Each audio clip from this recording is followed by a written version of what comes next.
Hello to my to family, कैसे हैं आप सब। आज मैं धर्माराजिका स्तूपा की तरफ जा रही हूँ, टेक्सला में जो मौजूद हैं, और आपको इसकी हिस्ट्री के बारे में बताऊँगी। और धर्माराजिका के बारे में आपको गाइड करती चलूँ कि ये बुद्ध मत का सबसे पहला स्तूपा था और सबसे पहला और बड़ा स्तूपा है। ठीक है, बुद्ध मत के बारे में आप जानते ही होंगे कि दुनिया का 5वां बड़ा मज़हब है और दुनिया में इसको मानने वाले 5 करोड़ के करीब हैं। और इस जगह के बारे में कहा यह जाता है कि बुद्ध मत में इसने एक अहम किरदार अदा किया था। और यहाँ पे जो दुनिया की पहली यूनिवर्सिटी थी, इब्तदाई यूनिवर्सिटी, वो भी अशोक बादशाह ने बनवाई थी। ये स्तूपा अशोक बादशाह ने बनवाया था। आप जानते हैं कि महात्मा बुद्ध क्योंकि एक हिंदू घराने में पैदा हुए थे और इंतकाल भी उनका हिंदू घराने में हुआ था, तो उनकी जब चिता जलाई गई थी तो उनकी जो एशिश थी, क्योंकि उनको तो दफनाया नहीं जाता, तो उनकी एशिश थी, तो उनकी एशिश को बांट रहे थे। उनकी राख को जब बांटा जा रहा था तो इस स्तूपा को तब तश्कील किया गया, तो उसकी खुशी में इसको तामीर किया गया था।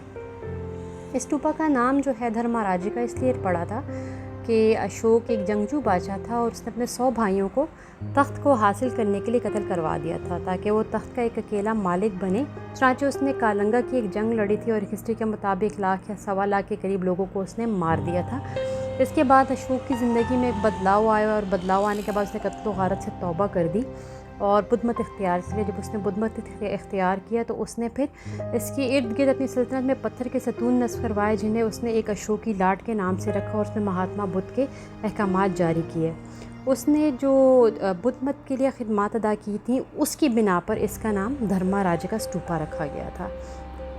तो ये आगे मैं आपको शीट के नीचे भी दिखा देती हूँ। जो स्तूपा बनाया गया है वो बेसिकली ग्रीक लोगों का था और यूनानी लोगों ने उसको तराशा था। और यूनानी लोगों के जो भगवान थे अतलस, उनका मानना था कि जो अतलस भगवान है उन्होंने अपने कंधों पे ज़मीन को उठाया हुआ, और उनका मानना यही होता है कि हिंदुओं के देवता जैसे होते हैं, यूनानियों का भी यही अकीदा था कि किसी न किसी चीज़ को, कोई भी चीज़ कंधे और कुव्वतों पे उठा लेती है।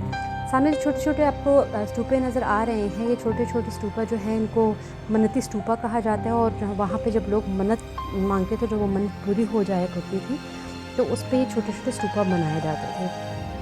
आपको ये बड़े स्तूपा के इर्द गिर्द जितनी भी छोटी छोटी सी जगह नज़र आ रही हैं, जो कि अब बिल्कुल ख़त्म हो चुकी हैं, ये छोटे छोटे कमरे हुआ करते थे और यहाँ पर लोग आकर अपनी पूजा किया करते थे और मराकबा किया करते थे। लाइक जो भी उनका उस टाइम पे प्रोसेस था, वो सारा कुछ वो यहीं पे ही किया करते थे। तो ये सामने आपको छोटे छोटे स्तूपा नज़र आ रहे हैं, तमाम तर मन्नती स्तूपा के तौर पर समझे जाते हैं और ये सारे मन्नत मांगने के बाद उन्होंने बनाए थे। इसके अलावा यहाँ पे सामने आपको चबूतरे नज़र आ रहे होंगे, मुख्तलिफ़ चबूतरे मौजूद हैं। और क्योंकि बुद्ध मत में और हिंदुओं में ज़ातों का बहुत ज़्यादा अमल दखल हुआ करता था, तो यहाँ पे जितने भी चबूतरे कायम थे उनको ज़ातों के बिना पर रखा गया था। और यहाँ पे नीची और ऊंची ज़ात के लोगों के अलग अलग चबूतरे कायम थे और वो उन पर बैठ के इबादत किया करते थे। ये सामने जो मैं अभी आपको लेके जा रही हूँ, यहाँ पे महात्मा बुद्ध के पाँव की बनाई गई हैं इसको स्टैचू हैं सारे, और इनको भी बहुत ही ज़्यादा मुतबरक समझा जाता था। उनकी लोग इबादत किया करते थे, उनके पाँव की पूजा की जाती थी, जो कि अब महफूज कर दी गई है। और इस तरह से ही उनके पाँव का कुछ ना कुछ कोई सिस्टम होगा, कोई पूजा का तरीका होगा जो वो करते होंगे। तो ये सामने आपको मैं दिखा देती हूँ, इतने काफ़ी बड़े बड़े पाँव बनाए हैं इन्होंने। छोटे पाँव भी बनाए हुए हैं, बड़े पाँव भी बनाए हुए हैं महात्मा बुद्ध के। ये सामने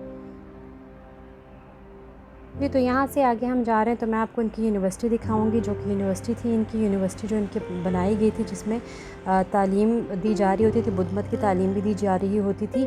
और ये सामने जो आपके सामने है, ये बड़ का दरख्त है। बड़ का दरख्त हिंदू के मज़हब में बहुत ही मुतबरक होता है, और ऐसे ही पीपल का दरख्त जो है वो हिंदू मत में बहुत ही मुतबरक समझा जाता है, उसको बहुत अहमियत हासिल है। ये तो सामने ये यूनिवर्सिटी है। यूनिवर्सिटी में आपको दिखा देती हूँ, इनके कमरे हैं, इर्द गिर्द इसके कमरे और बीच में तालाब की जगह है।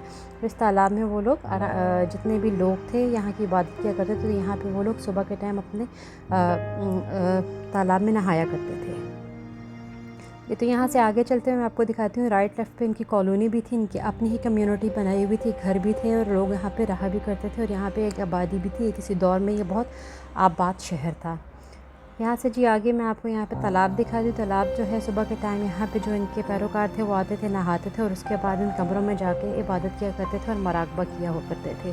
तो छोटे छोटे यहाँ पे मैं भी आपको होल्स भी दिखाऊंगी, जो छोटे होल्स बनाए गए हैं। उन होल्स पे यहाँ पे आप ये कह सकते हैं मटेरियल तैयार किया जाता था बुद्ध के मुजस्मे बनाने के लिए, या फिर अगारा तैयार होता था यहाँ पर। उसकी ऐसी आप ये कह सकते हैं कि एक देसी वर्कशॉप हुआ करती थी, या फिर इसी वर्कशॉप के थ्रू ये लोग तमाम तर मटेरियल बना के उससे बुद्ध बनाया करते थे। तो ये जी सामने ये छोटे छोटे जो सुराख बने हुए हैं ये वो होल्स हैं सारे।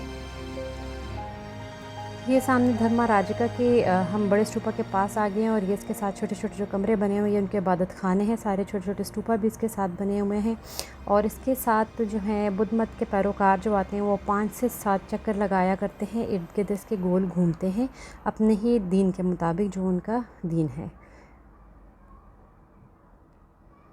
तो आप इसका पूरा देख सकते हैं, पूरा का सामने मैं आपको दिखाती हूँ। अंदर इनका जो है बैठने वाली जगह भी बनाई हुई है जहाँ पे वो बैठ के मराकबा किया करते थे।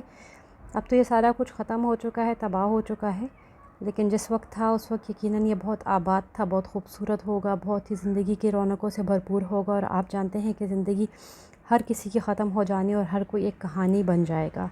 सामने ये गोल स्टोपा है, बिल्कुल एंड पे जब ये ख़त्म होने लगा था तो मैंने उस जगह की आपके लिए ये छोटी सी एक वीडियो बना दी।